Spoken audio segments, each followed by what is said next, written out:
실제로 합니까? 시간이 좀 더 걸릴 뿐이지 큰 문제 없이 바로 체포하면 다 일사천리로 정리될 것이라고 보십니까? 저는 초기에는 그렇게 기대를 했습니다. 그러니까 이게 기본적으로 여당이 구심점으로서 윤석열의 존재가 되게 중요했다. 꺾어지지 않은 윤석열이 계속 정치적 발언을 하고 말도 안 되는 짓이지만 그 변호인을 자처하는 자들이 계속 계엄의 명분을 입에 담아서도 안 되는 대단히 금기된 언어인데 그거를 마치 정당한 것처럼 언론들이 보도해주면서 상당히 이제 사실 권투가 긴 역사 속에서 존재할 수 있는 게 되게 페어한 거거든요. 그래서 얻어 터지고 그러게 된 상태에서 다운됐을 때 승자 패자가 탁 가리면서 그게 그 권투를 유지하게 만들었는데 네. 지금은 다운 직전에 지금 뭐 계속 카운트를 세면서 오히려 지금 그 편을 들어주고 있잖아요. 카운트를 100, 200, 300까지 네, 한 300까지 되고 있어. 이거 해야 되는데 네. 그래서 지금은 윤석열이 패자의 모습이 아니에요. 저 상태로 체포가 되더라도 우리가 기대한 루저의 모습은 아닙니다. 그러니까 이 권력의 중심이 거꾸라지면서 아 이제 끝났구나 라면서 이제 여론이 전도되고 새로운 이제 시대에 대한 이야기를 해야 되는데 그럴 기세가 전혀 없어요. 저는 우려하는 게 뭐냐면 여론이 역전되고 있다, 반전되고 있다. 네. 저는 조중동과 중도에 있는 언론들의 기회주의적인 이른바 윤석열 쪽에 유리한 기사 쓰기가 재현됐다고 보거든요. 실제로 조중동의 조 같은 경우는 오히려 극우적인 기사를 지금 양산하고 있어요. 더 심합니다. 이게 무슨 말이냐면 과연 우리가 저들이 실체가 있어서 이재명을 죽였습니까?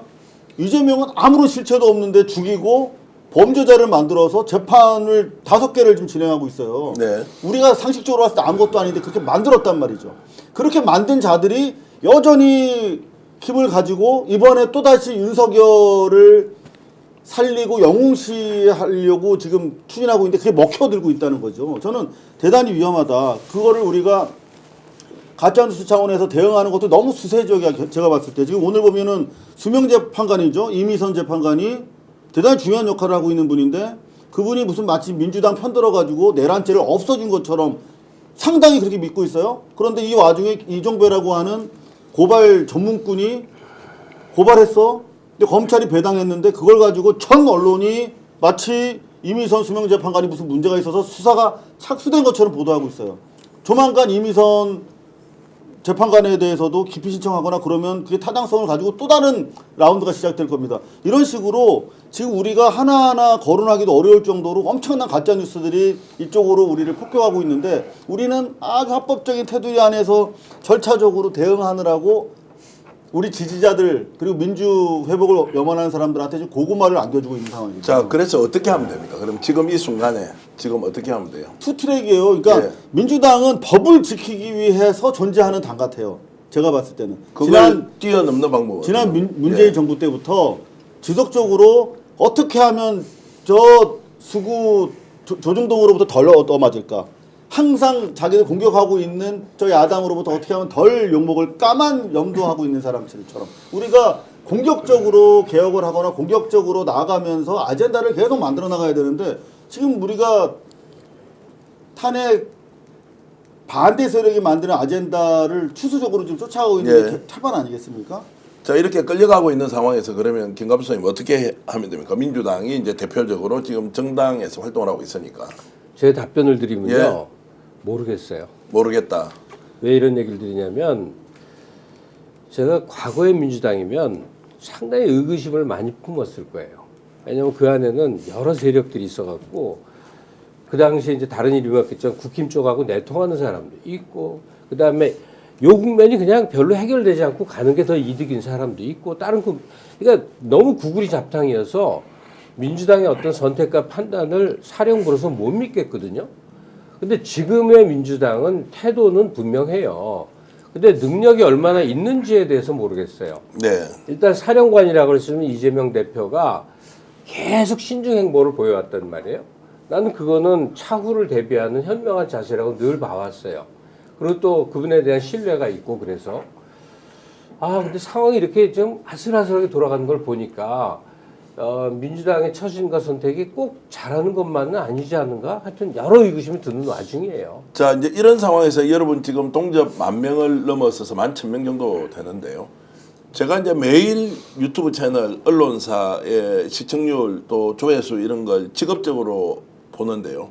보수 쪽 성향을 가진 데 극우 성향은 더욱더 많은 사람들이 와서 보고 있고 진보적 성향을 가진 유튜브 채널에는 정말로 사람이 3분 1토막이긴 한데 다행스럽게 스픽스는 그 정도는 아닌 것 같고 한 30~40%는 줄어든 것 같아요.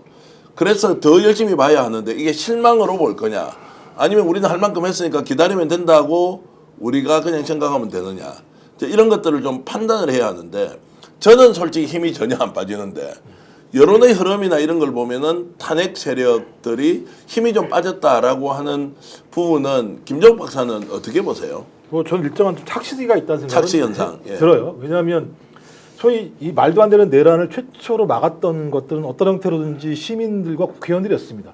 그리고 이것이 내란임을 밝힌 것도 마찬가지입니다만 국회의원들이 소위 현장에 있는 사령관들 직접 만나면서 하나하나 밝혀내기 시작을 하면서 이게 내란이구나라고 하는 국민적 합의가 됐던 측면이 있었고 이 와중에도 계속 버틴기는 윤석열과 소위 보수 진영을 막았던 건 시민들의 지표였습니다. 누가 뭐라고 하더라도 상징적인 남아있는 게 딱 뭐냐면 공권력의 시간이에요. 근데 이 공권력 우리가 손을 댈 수가 없습니다. 그러니까 예를 들면 법 집행을 해 우리는 요구할 수 있을지 모르겠습니다만 자 내가 실행할게라고 해서 실행할 수 없는 상황이기 때문에 이 실행 자체가 무디게 지금 한 보름 정도 진행되는 상황. 그러니까 이 상황을 버티기 되게 어려운 거죠. 그러니까 매우 짜증나고 화나고 하지만 우리가 가지고 있는 수단은 없는 것이고 저쪽은 이제 여러 가지 수단을 사용하는 거죠. 제가 한번 어제도 말씀드린 게 있습니다만 중앙일보나 이런 보수 매체 같은 경우는 진보적인 지식인 또는 중도적인 지식인들의 글들을 통해서 너무 갈등이 심한 거 아니야? 대화 타협을 통해서 미래로 가야 되는 거 아니야? 윤석열은 이미 끝난 거 아니야? 라고 하는 말을 통해서 민주당이 매우 가역한 세력인 것처럼 포장하는 글들이 나오기 시작하고 있는 측면들이 꽤 있습니다. 그 다음에 또 하나는 지금 아까 원로 정치인들 말씀하셨습니다만 매우 극우적인 성향을 보이고 있다는 생각이 드니까 저는 윤석열과 이쪽에서 원로 정치인들 계속 불러가지고 그 사람들을 통해서 그렇지만은 않다라고 하는 외연을 갖다 확대하려고 하는 측면도 있는 것 같고 또 그다음에 제가 그 원로 정치인 중에서 이재호 이사장이 가는지 안 가는지 모르겠습니다만 계속 주장하고 있는 게 개헌을 통해서 분권형 대통령제를 하자는 얘기를 하고 있어요. 개헌은 뭘 전제로 하냐면 여야 간의 대화 타협을 전제로 하는 상황입니다. 그러니까 계속 이런 방식을 통해서 민주당은 매우 강성이고 대화 타협을 하지 않고 있다라고 하는 이미지를 만들어내면서 중도 이탈하는 전략을 일방으로는 쓰고 보수는 결집하는 방식을 가고 있는데 이 교착 상태를 해결할 유일한 방법은 내란 수계를 잡아들이는 건데 네. 내란 수계를 잡지 못하는 상황이기 때문에 진보가 이것을 응집해낼 수 있는 힘이 없었던 거죠.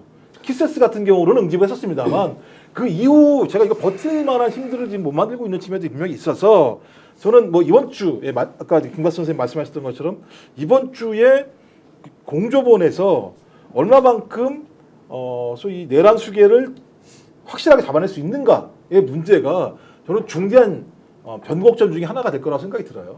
말씀 중에 짧게 뭐 하나만 좀 섞을 얘기가 있는데 그 헌정에 소속된 원로 정치인들 또는 윤석열을 찾아간다는 왕년에 왕성했던 정치인들이요.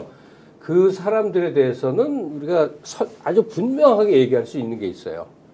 그 사람들에게는 단 하나의 의견밖에 없어요. 어떻게 하면 내가 한 번 더 끼어들어 볼 수 있느냐. 네. 이거예요.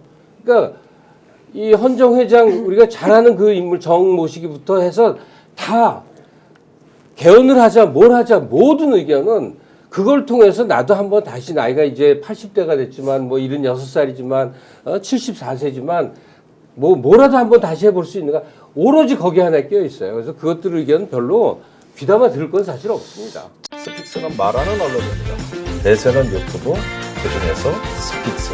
좋아요, 댓글, 구독, 알림 설정. 여러분이 저희를 사랑해 주시고 우리가 여러분을 사랑하는 4가지 방법입니다.